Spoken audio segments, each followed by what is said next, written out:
नमस्कार मित्रों, जय हिंद। मैं रूपेश कुमार तेजस एजुकेशन इंडिया परिवार में आप सभी के स्वागत करता हूं, अभिनंदन करता हूं। आज हम सभी को देखना है कि जो लुसेंट समान ज्ञान है उसका पूरा कंप्लीट मैं करवाऊंगा। जो इतिहास से शुरू करेंगे, इतिहास बहुत इंपॉर्टेंट है, इसको ध्यान रखनी है। तो आइए हम सभी इतिहास विषय पे चलते हैं, नज़र डालते हैं।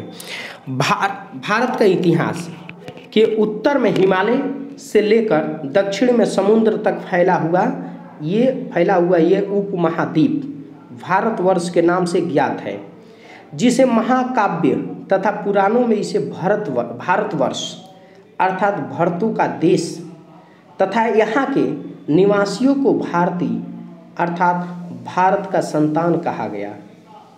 भारत एक प्राचीन काबिले का नाम था। जो प्राचीन भारतीय अपने देशों को जम्बूद्वीप अर्थात जामू यानी कि जमुन का वृक्ष के द्वीप कहते थे।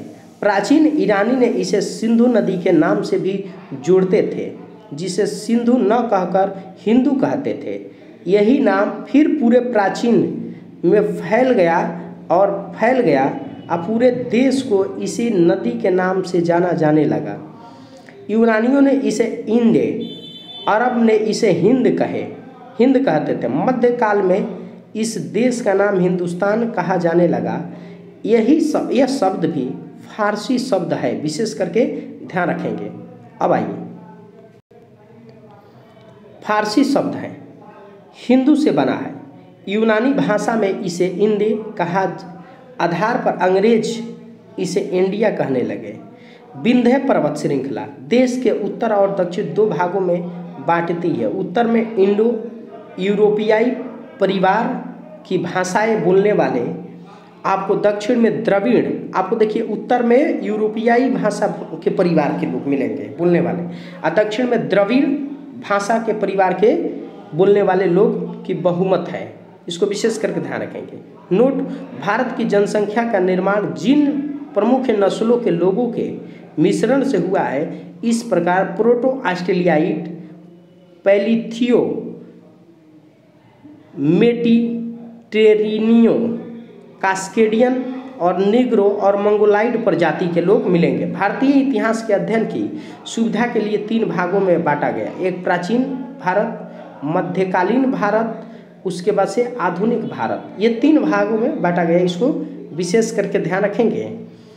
अब देखिए कि सबसे पहले इतिहास के 3 भागों में बांटने का श्रेय जर्मन के इतिहासकार क्रिस्टोफ सेलियर्स को जाता है। किसको जाता है? तो ये 1638 से 1707 एडी में इसने बांटा था। आइए,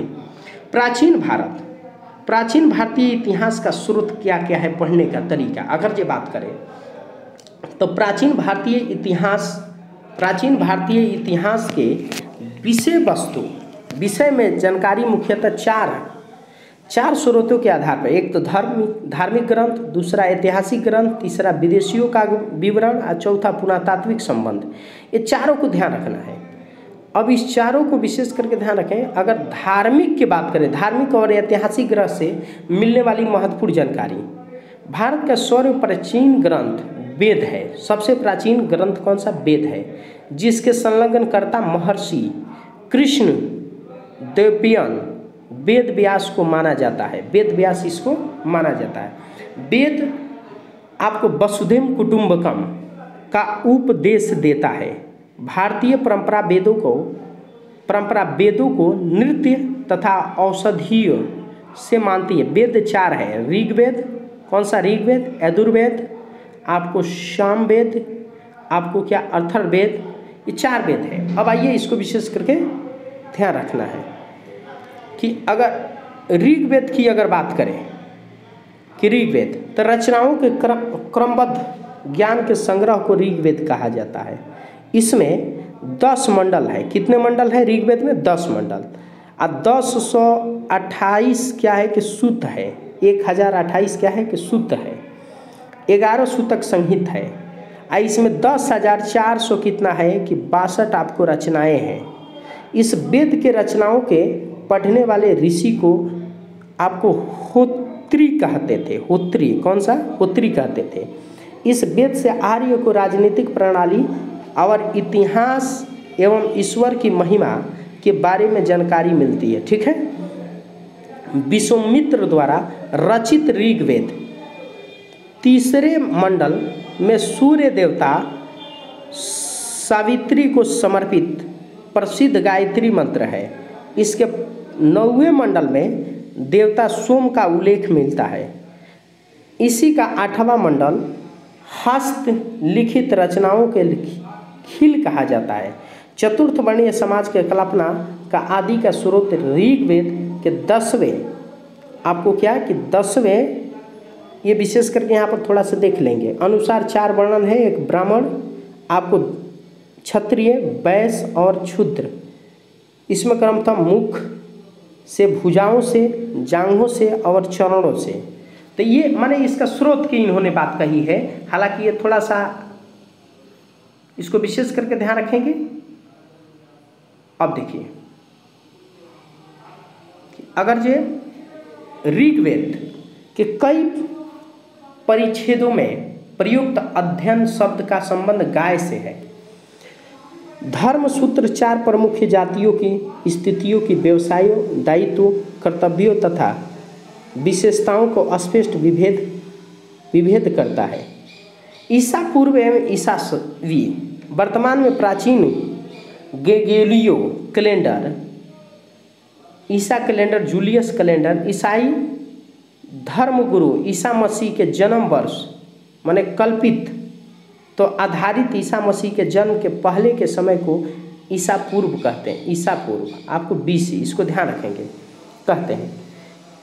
इस ईसा पूर्व में वर्षों को की गिनती उल्टी दिशा में होती है। जैसे कि महात्मा बुद्ध का जन्म आपको 523 ईसा पूर्व महात्मा बुद्ध, या ध्यान रखेंगे, एवं मृत्यु 483 आपको ईसा पूर्व में हुआ। यानी कि ईसा मसीह के जन्म के 523 ईसा 63 वर्ष पूर्व महात्मा बुद्ध का जन्म हुआ और 483 वर्ष पूर्व मृत्यु हुआ। 483 वर्ष पूर्व मृत्यु हुआ। ईसा मसीह का जन्म तिथि से आरंभ हुआ ईसवी सन कहलाता है।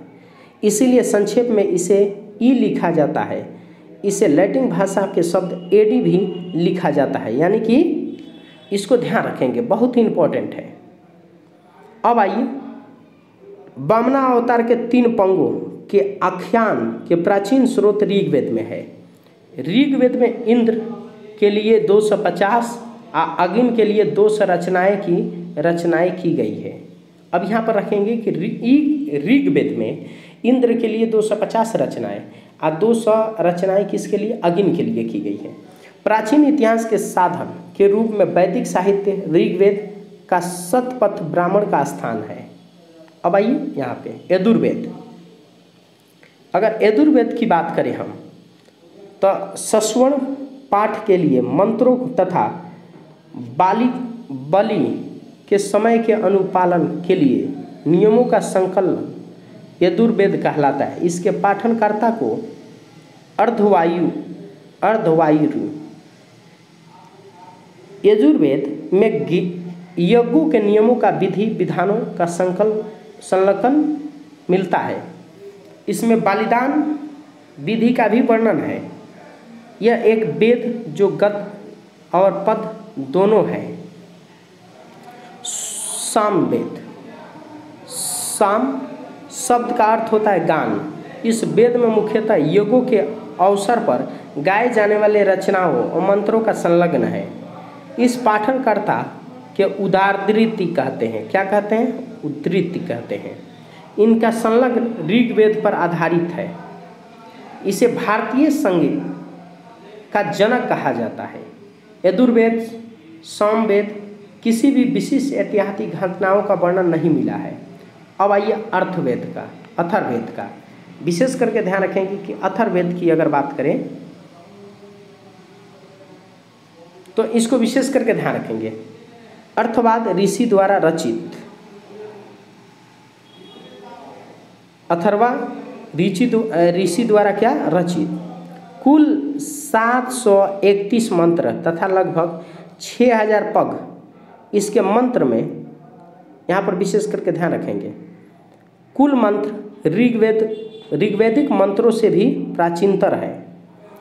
अथर्ववेद कन्याओं का जन्म की निंदा करता है।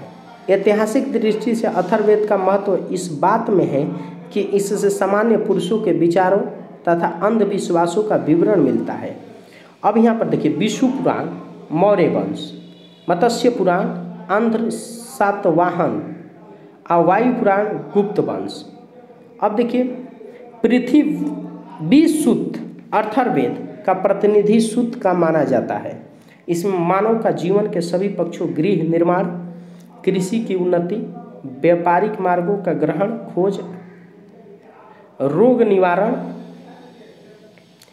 निवारण, समवेन, विवाह तथा प्राण गीतों, राजभक्ति, राजा का चुनाव, बहुत से वनस्पति एवं औषधियों, शॉप तथा वैशीकरण, प्रायश्चित, मातृभूमि, महात्म्य आदि का विवरण दिया गया। कुल मंत्र जो, इसको विशेष करके ध्यान रखेंगे। जादू टोने का भी इसमें वर्णन है, इसको विशेष करके ध्यान रखेंगे। ठीक है, अब यहाँ पर विशेष करके ध्यान रखेंगे। अथर्ववेद में परीक्षित को कुरुओं का राजा कहा गया। कुरु देश के समृद्ध या अच्छा चित्रण मिलता है। इस सभा में समिति का प्रजापति के 2 पुत्रों को कहा गया। सबसे प्राचीन वेद ऋग्वेद, सबसे बाद का वेद अथर्ववेद है। ये बहुत इंपॉर्टेंट है, ध्यान रखेंगे। वेदों को भली भांति समझने के लिए 6 वेदांतों की रचना हुई, जिसमें शिक्षा, ज्योतिष, कल्प, व्याकरण, निरुक्त तथा छंद, ये 6 माने हुआ। भारतीय ऐतिहासिक कथाओं का सबसे अच्छा क्रमबद्ध विवरण पुराणों में मिलता है।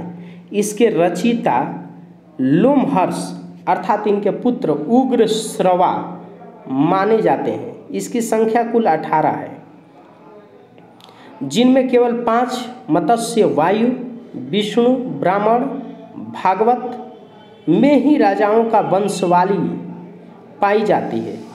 पुराणों में मत्स्य पुराण सबसे प्राचीन एवं प्राणी है। ठीक है, इसको विशेष करके अधिकतर पुराण सरल संस्कृत श्लोक में लिखे गए हैं। स्त्रियां या शूद्र इन वेदों को पढ़ने की अनुमति नहीं है। बताइए ना, वे भी पुराण सुन सकते हैं। पुराणों का पाठ पुजारी मंदिरों में किया करते थे। स्त्री की सर्वाधिक गिरी हुई स्थिति मैत्री यानी संहिता से प्राप्त होती है, जिसमें जुआ और शराब की भांति स्त्री पुरुषों को तीसरा मुख्य दोष बताया गया है। शतपथ ब्राह्मण में स्त्री के पुरुष की अग्निनी कहा गया है।